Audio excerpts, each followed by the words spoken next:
Good morning, everybody. So, let us continue our journey. Now, I hope everybody is doing well during these holidays. Last time we discussed about different types of motion in your previous class. Now, as a matter of fact, we are into grade 7 now. We shall proceed the discussion on the connected topic, which is motion and time. So, physics is all about understanding things around you, the way they function, the logic behind it. That's all. We need not try to memorize something or invent something new. It is simply exploring our surroundings. That's all. So now let us go ahead. So this is the primary question. What is motion first of all? Now everybody, we all like to move around. We just move around like different ways, different means. So first of all, what is motion? And when do you say that a body is in motion? This is the primary question which you need to understand. And now let us look into the definition. A body is said to be in motion if it changes its position with respect to its surroundings, of course, as well as time. Our general notion of understanding is we say that if something is moving, it is in motion. But now look at this perspective. It is to be compared with some reference point, and when it is changing its position with respect to the reference point, then only we say that the object is in motion. If object is simply moving, we don't say that it is in motion. It has to be compared with a reference point, and with that reference point, if the object is moving, then we say it is in motion. Yeah, look at the example here. For example, the passengers sitting in a moving bus are said to be in motion with respect to an observer standing outside the bus. Try to understand the example carefully. Now if you try to uh, change the reference, like let it be compared with somebody within the same bus, he may not be in the motion, the passengers are not in motion. Now we'll understand it as we look into more examples. Now we'll go ahead with the other term, rest. What is rest? Simply the opposite sentence. A body is said to be at rest if it does not change its position with respect to its surroundings. So remember, we are always comparing with a reference point. So now the same example, the passengers sitting in a moving bus are said to be at rest with respect to the driver of the same bus because their positions do not change with respect to the driver. So even though the bus is moving, the distance between yourself and the driver is remaining constant. It's not changing. So you're not changing your position with respect to the driver. In that sense, you are in rest even though the bus is moving. So this is how you define motion and rest. Now these are actually relative terms. Now you can simply look over here. Absolute is something which never changes. It does not depend on any other factor. So we say like time is absolute. Time just goes on. It does not depend on other factors. Whether you do something or don't do something, time just moves on. So it's not depend on anything else. But there are certain other things which are dependent. They are called relative. So if you have to define motion, you have to define it with respect to the surroundings and time. That means motion depends on the surroundings as well as time. So that is why we say it is relative. So rest and motion are relative terms but not absolute. So you have to keep this in mind. It's very important. And then we'll just try to understand this more clearly now. So motion is a combined property of the object and observer. So you cannot separate these two. You cannot separate the object, you cannot separate the observer. Observer in a sense the reference point. So there is no meaning to rest or motion without the observer. So there is nothing absolute rest or absolute motion. This sentence, what does it mean? So you can never say that the object will be completely in rest or completely in motion. It all depends on with whom we are comparing. So for the passengers in a moving bus, the roadside tree appeared to be moving backwards. and a person standing on the roadside perceives the bus along with the passengers are moving. So, however, a passenger inside the bus sees his fellow passengers to be at rest. So, this is all with respect to the comparison.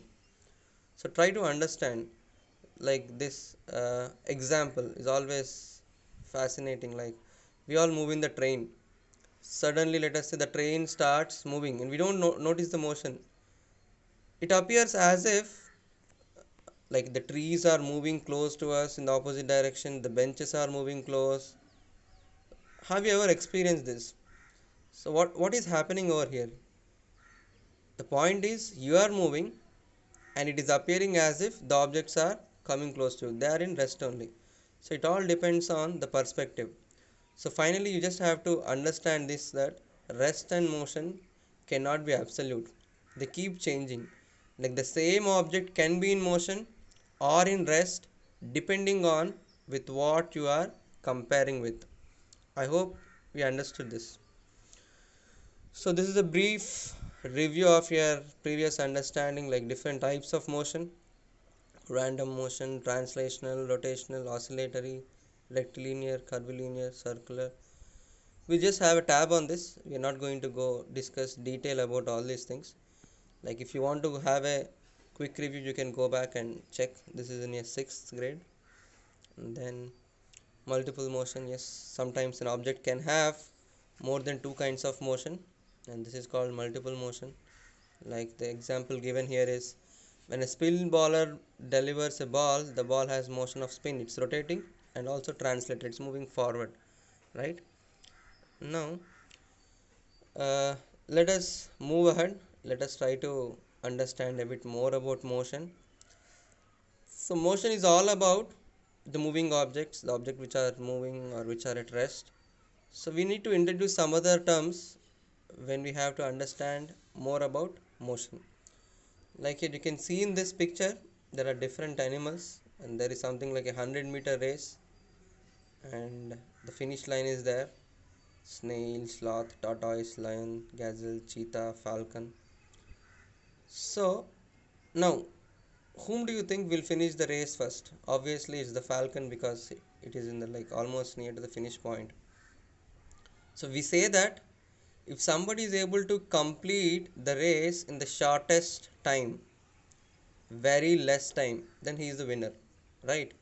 Like 100-meter race, whoever finishes in very shortest time, we call him as the winner. Like the other person may not be able to complete in the same time, or he may take his own time or less time, it depends. Now here we come across with the term, and we say here like falcon is fastest amongst all the other animals here compared here. And the next fastest is cheetah, and slowest is here starfish, and then snail, all this. So when we say fastest and slowest, we're just comparing, it's a relative degree. Now when I want to know how much fast or how much slow, so here comes the term speed. So speed is nothing but it gives me an exact value of how it is describing your motion, like in what time I'm able to complete the race. So let us understand more about this. So speed determines how fast an object is moving. So it is measured as distance traveled per unit of time. So you're simply saying cheetah is fastest or falcon is fastest. Now we want specific details like how fast is it? Like compared to cheetah, how fast is your falcon? So in that case, we need to find out the value. If I have a particular number, let us say you're comparing, you go to a vegetable market and you ask for some vegetables. So it cannot be some random value. It has to be like he'll ask you like is it 1 kg or 2 kg or 3 kg. You cannot simply say give me some vegetables.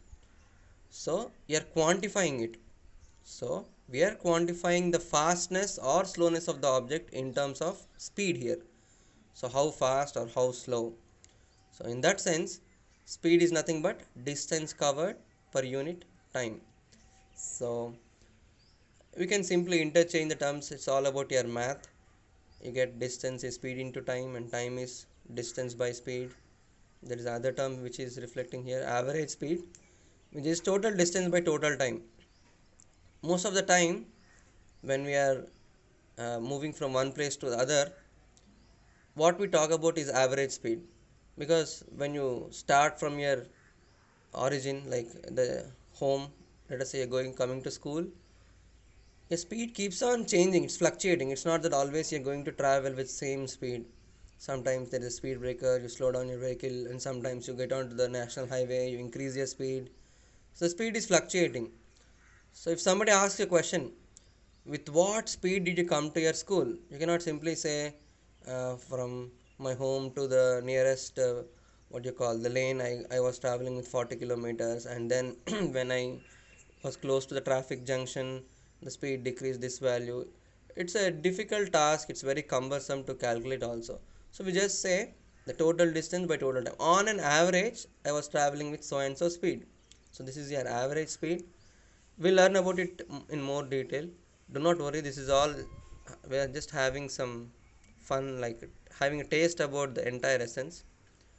Now this is like different speeds of all the mammals here, which is shown here, cheetah and blue web seal, some of the things which I don't know here. But let's try to understand different organisms and different entities have different speed. And then this is a familiar picture, everybody knows about this. There are two things which I have put here, I want you to understand clearly. There is something called as speedometer. I hope you are familiar with this word. So speedometer is nothing but which measures speed of any vehicle or any moving thing. uh, Simple to understand, the word meter, the suffix here is meter. Meter is something which you are going to measure something, let us say. And so when I say speedometer, you are measuring the speed. The other one here is, you can see the white kind of lining here, 20, 40, 60, 80, 120, and there is a pointer which is showing something like some 4 or 6. So this is your speedometer, and you can see there are certain numerals, there are digits which are placed 1, 3, 5, 6, 9, 6. So this is, what does it represent? It is representing your distance traveled. So the device which is used to measure the distance traveled, it is called as odometer. Odo is actually a Greek word which means distance covered. So odometer, in a sense, the distance covered by the vehicle. So two things to remember: speedometer, we calculate speed, I mean it is the speed is measured by the meter or the instrument, and you have got odometer. So odometer is useful finding out the distance traveled by the vehicle. And then we have got some simple problem kind of thing here. There is a car which is moving from A to B, the point A to point B, and the distance between them is 20 kilometers, and then time taken is 30 minutes. So if a car takes 30 minutes to travel distance of 20 kilometers, the speed will be, we have already discussed, speed is distance by time, distance divided by time. So it's 20 kilometers divided by 30 minutes. So you have to be very careful here, especially with respect to the units. Now we are converting the minutes into hours. 1 minute is 1 by 60 of a hour. So we have put it here. So you get the final answer in kilometers per hour, which is 40 kilometers per hour. And then we have got another term which is called velocity. We will not go into details, but try to understand it. Speed is something we already discussed, like how fast you are traveling. So it is measured in kilometers per hour, meters per second, or centimeters per second. Basically it is unit of distance divided by unit of time. Now how do you know which unit when to use? Very simple. Let us say you go into a vegetable market. There are vegetables all around the place. You go for a particular vendor and ask him, give me 2 kgs of so and so vegetables, or 3 kgs of carrot, for something. Now he'll measure it and give it to you. Now imagine the vendor himself, he brings the vegetables, they are brought in a big truck and all those, and then distributed amongst themselves. whatever may be the procedure.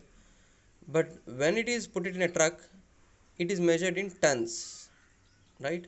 100 kgs, all those. So depending on our need, we use the units. Like simple example, let us say you have to measure the length of your room, your living room. You don't measure it in kilometers, right? You measure it in maybe centimeters or at the most meters. Like now, let me give you other example. Like if you have to measure from your living place, let us say a Guntur to Delhi, you don't do it in centimeters or millimeters, you do it in kilometers. So we go with the units which are feasible, which are easy to handle, right? So that's why there are many kinds of units. Depending on our convenience, we use them. Now coming to the word velocity, velocity is nothing but you have a direction along with it. The object is moving in a particular direction with a particular speed.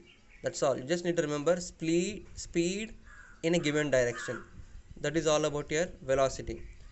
So these are all some terms which you have to understand. Maybe we already know this, but just we have to put them in a proper way.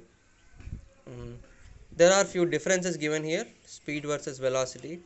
So definition is, it is a rate of change of distance, or in other words distance by time, and here it is displacement by time.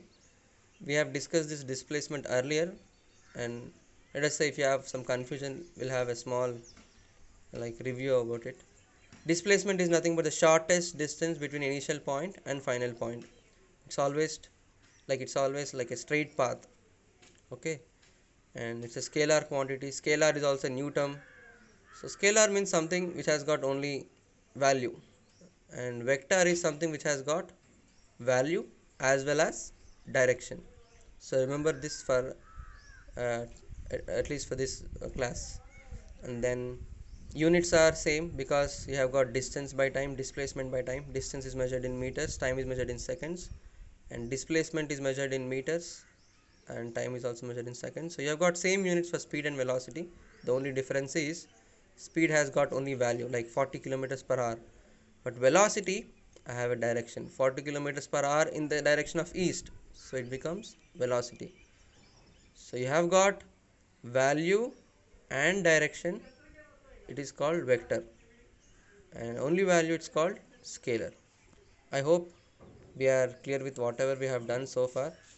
So I will try to send a worksheet also along with this, so please try to solve this and send it back maybe by evening. Thank you very much.